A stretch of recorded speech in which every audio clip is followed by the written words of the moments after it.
पहले वो दिन थे जब खत लिखा जाता था। हर लफ्ज में जज्बात दिल रखा जाता था। रंग बिरंगे लिफाफों में खुशबू छुपा के कागज पे दर्द खामोशी से बहाया जाता था।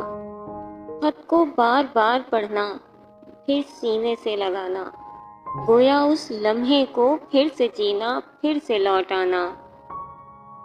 अब वो जज्बे बन चुके हैं इमोजी, चंद अल्फाज में रिश्ते सिमट चुके हैं। हेलो, सीन और टाइपिंग यही रह गया है अब। दिल के हाल पे बस नीली टिक का जोर है अब। ना हाथ की लकीर है, ना लफ्ज़ों की गर्मी।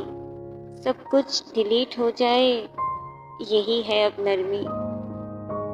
कभी एक खत आता था, दिल को बहलाता था। अब तो नोटिफिकेशन भी खामोशी में आ जाता है।